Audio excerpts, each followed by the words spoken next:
ሰላም ጤና ይስጥልን የተወደዳችሁ የሸገር ታይምስ ቤተሰቦች እንደምናላችሁ ዕለታዊ ዜናችን እነሆ ተጀምሯል። በዕለተ ቅዳሜ የካቲት 19 ቀን 2014 ዓ.ም የሸገር ታይምስ ዕለታዊ ዜና የሚዳሰሱ ጉዳዮች ተከታዮች ናቸው። የብልጽግና ፓርቲ ማዕከላዊ ኮሚቴ ስብሰባ ተጀምሯል። በዚህ ስብሰባ ጥብቅ አጀንዳዎች ውሳኔ እንደሚሰጣቸው ይጠበቃል። የጦር ኃይሎች ጠቅላይ ኤታማዦር ሹም ጀነራል ብርሃኑ ጁላ ለሰራዊታቸው አዲስ ትዕዛዝ አስተላልፈዋል። በዋግምራ አካባቢ ከህወሓት ጋር ወግነው ሲዋጉ የነበሩ በርካታ ተጠቂዎች እጃቸው መስጠታቸው ተሰምተዋል። ደብረጽዮን ገብረ ሚካኤል ፕሬዝዳንት ኢሳያስ አፈወርቂ ላይ ያነጣጠረ የጦር አዋጅ አሰምተዋል። የሩሲያ ጦር በዩክሬን እያካሄደ የሚገኘውን ወረራ በተመለከተም አዲስ መረጃ የምናቀብላችሁናል። የተወደዳችሁ የሸገር ታይምስ ቤተሰቦች እነዚህ ዕለታዊ ዜናችን ናቸው። እንድትሰሙን የዘወትር አክብሮታዊ ግብዣችን ነው።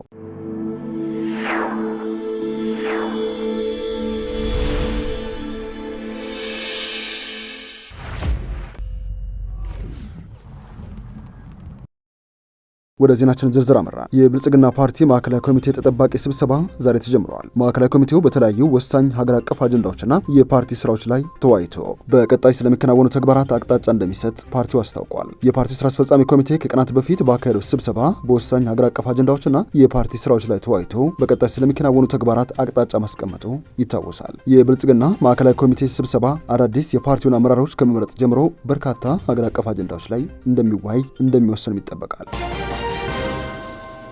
የጦር ኃይሎች ጠቅላይ ኤታማዦር ሹም ፊልድ ማርሻል ብርሃኑ ጁላ ለሰራዊታቸው አዲስ ትዕዛዝ አስተላልፈዋል። ኤታማዦር ሹሙ የምስራቅ እዝ አባላት ለምርጥ አዋጊዎች፣ ተዋጊዎችና ድጋፍ ሰጪዎች ሜዳይ ሽልማት ስነ ስርዓት ላይ ተገኝተዋል። ጀነራሉ ታሪካዊ ጠላቶቻችን ከውስጥ ባንዳዎቻችን ጋር ተባብረው ሀገራችንን ለማፍረስና ህዝባችንን ለመበታተን የደቀኑብንን አደጋ በመቀልበሱ ሂደት የምስራቅ እዝ አኩሪ የጀግንነት ታሪክ ፈጽሟል ሲሉ ምስክርነታቸውን ሰጥተዋል። በምስራቅ እዝና ሌሎች የሰራዊቱ ክፍሎች ጀግንነትና መስዋዕትነት ሀገራችንን ከመፍረስ ማዳንና ጠላትን ድባቅ መተን ወደ አንድ አካባቢ እንዲሰባሰብ ማድረግ ብንችልም ግዳጃችን አላለቀም ያሉት ፊልድ ማርሻል ብርሃኑ ጁላ ለቀጣዩ ተልዕኮ ከዕለቱ ተሸላሚዎችም ሆነ እነሱን ካፈራው የምስራቅ እዝ የበለጠ ኃይል ማደራጀት መሰልጠን መዘጋጀት እንደሚጠበቅብን ላሳስባቸው እወዳለሁ ብለዋል። ኤታማዦር ሹሙ በሀገር ፍቅሩ የሚታወቀውና ኢትዮጵያን በመጠበቅ አኩሪ ታሪክ ላለው የአፋር ህዝብና ከአብራኩ ለወጡ ልዩ ኃይሎች እንደዚሁም የሚሊሻ አባላት ከምስራቅ እዝ ጋር በአጋርነት ለፈጸሙት ጀግንነትና ለነበራቸው ጽናት ምስጋናቸውን አቅርበዋል። የምስራቅ እዝ ዋና አዛዥና የላቀ ጀግና ሜዳ ተሸላሚው ሌተናል ጀነራል መሐመድ ተሰማ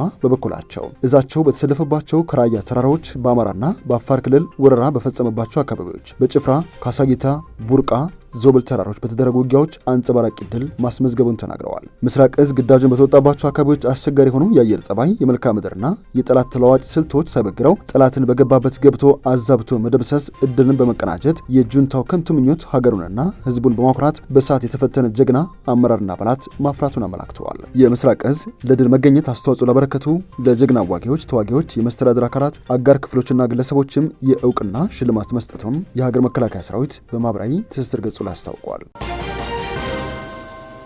በዋግምራ አካባቢ ከህወሓት ታጣቂዎች ጋር ወግነው የኢትዮጵያን መንግስት እንደዚሁም የዋግምራ ብሔረሰብ አስተዳደር ዞን ህዝብን ሲያሰቃዩ የነበረው በርካታ ታጣቂዎች እጃቸውን መስጠታቸው ተሰምተዋል። በተለያየ መንገድ በጠላት ተታለው ከወንድሞቻቸው ጋር ጦር ለመማዘዝ ጫካ የገቡ የዋግ ወጣቶች ከስህተታቸው ተምረው እጃቸውን ለዋግ ሚሊሻ መስጠታቸውን ነው የዞን አስተዳደር ያስታወቀው። የአበርገሌ ወረዳ አመራሮችም በህወሓት አማካኝነት ተጠፍጥፎ የተሰራው አገው ሸንጎ የተሰኘው የታጣቂ ቡድንን ተቀላቅለው ሲዋጉ የነበሩ ወጣቶችን ስልጠና ሰጥቻለሁ ሲል ይፋ አድርገዋል። ደብረጽዮን ገብረ ሚካኤል ፕሬዝዳንት ኢሳያስ አፈወርቂና የአማራ ህዝብ ላይ ያነጣጠረ አዲስ የጦር አዋጅ አሰምተዋል። ደብረጽዮን ወልቃይትና ራያን እስክንወረድ ድረስ በእጃችንም እስክናስገባ ድረስ በፕሬዝዳንት ኢሳያስ አፈወርቂና የአማራ ሊቅ በሚሉት የአማራ ህዝብ ላይ ትግላችንን አጠናክረን እንቀጥላለን ብለዋል። ሊቅ የሚሉት የአማራ ህዝብ የኢሳያስ አፈወርቂ መንግስት ጋር ሆነው በትግራይ ክልል ወረራ ፈጽሟል ሲሉ ወንጅለዋል። ደብረጽዮን በዚህ ሳይበቃ አምባገነን ያሉት የኢሳያስ አፈወርቂ መንግስት በኢትዮጵያ የተለያዩ አካባቢዎች እንደፈለገ ፈላጭ ቆራጭ ሲሆን አብዛኞቹ የፖለቲካ ኃይሎች ዝም ብለዋል፣ ከፊሎቹም ከአምባገነን ጋር ተባባሪ ሆነዋል። የሀገሪቱን ነጻነት አሳልፈው የሰጡ የፖለቲካ ኃይሎችም ዋነኛ ተጠያቂ ናቸው ሲሉም ከሰዋል። ትግራይ ቴሌቪዥን እንደዘገበው የኢሳያስ መንግስትና ተስፋፊ የሚሉት የአማራ ህዝብ ህገ መንግስቱንና የፌዴራል ስርዓቱን በማፍረስ አህዳዊ ስርዓትን ለመመለስ ኢትዮጵያን ለማዳከምና ለማፈራረስ እየሰሩ ነው ሲሉ ከፕሬዝዳንት ኢሳያስ አፈወርቂ መንግስት ጋር ጥምረት መፈጠሩን ይፋ ያደርጋሉ።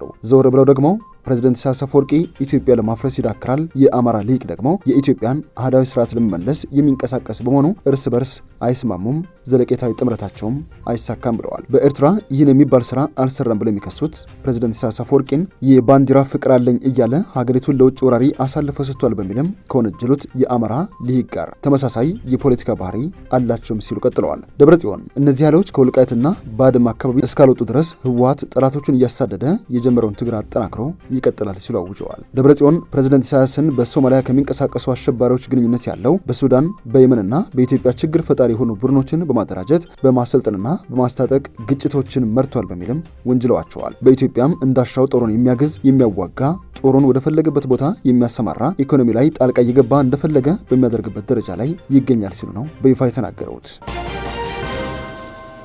ከዚሁ ጋር በተያያዘ ህወሓት በታች አርማጭሆ አካባቢ ሰዎችን ወደ ሱዳን እያስወጣ መሆኑ ተሰምተዋል። ህወሓት በአማራ ክልል በማዕከላዊ ጎንደር ዞን ታች አርማጭሆ ወረዳ ሳንጃ ቀበሌ ለሚገኙ ድንበር ጠባቂ የጸጥታ አካላት ገንዘብ በመክፈል ሰዎችን ለስልጠና ወደ ሱዳን መላኩ የተሰማ ነው። በኢትዮጵያ ህዝብ ተወካዮች ምክር ቤት ሽብርተኛ ተብሎ የተፈረጀው የህወሓት ቡድን በማዕከላዊ ጎንደር ዞን ታች አርማጭሆ ወረዳ ሳንጃ ቀበሌ ለሚንቀሳቀሱ የቀበሌ ፌዴራል ፖሊስና ለጉምሩክ ድንበር ጠባቂ የጸጥታ አካላት በአንድ ሰው ከ120 ሺህ ብር በላይ ገንዘብ በመክፈል ከአንድ ሳምንት በፊት ከ60 በላይ ሰዎችን ለስልጠና ወደ ሱዳን ማስወጣት የአካባቢው ነዋሪዎች ለመገናኛ ብዙሃን ተናግረዋል። አዲስ ማለዳ ጋዜጣ እንደዘገበችው የአካባቢው ነዋሪዎች እንደሚሉት ህወሓት ከአንድ ሳምንት በፊት ሰዎችን በሲኖትራክ ጭኖና በታጣቂዎቹ አጅቦ ወደ ሱዳን ያስወጣ ሲሆን ከኢትዮጵያ የወጡት እነዚህ ሰዎች ሱዳን ከሚገኘው ሳምሪ ከተባለው የህወሓት የመደበኛ የወጣቶች አደረጃጀት ቡድን ጋር ሳይቀላቀሉ እንዳልቀሩ ነው የጠቆሙት። የአዲስ አበባ ከተማ አስተዳደር እጣ ወጥቶላቸው የነበረው የ20/80ና የ40/60 ኮንዶሚኒየም ቤቶች ለባለ እድለኞቹ አስረክቤያለሁ ብለዋል። እነዚህ የኮንዶሚኒየም ቤቶች ተገምተው ለባለ እድለኞች ሲተላለፉ ይህ ለ13ኛ ጊዜ ሲሆን የ40/60 ኮንዶሚኒየም ቤቶች ግንባታ ርክክብ ስነ ስርዓት የተፈጸመው ደግሞ ለሁለተኛ ጊዜ መሆኑን የከተማ አስተዳደሩ አመላክቷል። ርክክብ የተፈጸመባቸው ቤቶች ቱሪስት ሳይት ተብለው በሚጠራ አካባቢ የተገነቡት እንደሆነም ተጠቅሰዋል። በቱሪስት ሳይት የተገነቡት ኮንዶሚኒየም ቤቶች ባለ 11 ወለል ፎቅ እንደሆነና በአጠቃላይ 1930 ክፍሎች እንዳላቸው ነው የተገለጸው። በቀጣይ መላለቁ ኮንዶሚኒየም ቤቶችን በማጠናቀቅ ለባለቤቶች ለማስረከብ ከተማ አስተዳደሩ እየሰራ መሆኑን የቤቶች ልማትና አስተዳደር ቢሮ ይፋ አድርገዋል። በመጨረሻም የሩሲያ ወታደሮች ሚሎቶፖል የተባለችውን የዩክሬን ከተማ በቁጥጥር ስራቸው መዋላቸው ተሰምተዋል። ጦሩ የሀገሪቱን ወታደራዊ መሰረተ ልማት በአየርና በባህር ላይ በተመሰረቱ የክሩዝ ሚሳይሎች ጥቃት ማድረጉም ታውቋል። ጦርነቱ ከተጀመረ ጊዜ ጀምሮ ከ50 ሺህ የሚበልጡ ዩክሬናውያን ወደ ሌሎች ሀገራት መሰደዳቸውን የተባበሩት መንግስታት ድርጅት ተናግረዋል። የሀገሪቱ መንግስት እንዳስታወቀው እስካሁን ህጻናትን ጨምሮ 200 የሚጠጉ ንጹሃን ዜጎች በሩሲያ ጦር በተቃጣው ጥቃት ተገድለዋል። ሩሲያ በዩክሬን ላይ ከፈተችውን ጦርነት በመቃወምም በተለያዩ ሀገራት የተቃውሞ ሰልፎች በመካሄድ ላይ ናቸው። ምንም እንኳን የሩሲያ ጦር መስፋፋቱን ባያቆምም። ወደ ሸገር ታይምስ ቤተሰቦች ዕለታዊ ዜናችን ያደመጣችሁትን ይመስላል። ስለሰማችሁን አመሰግነን።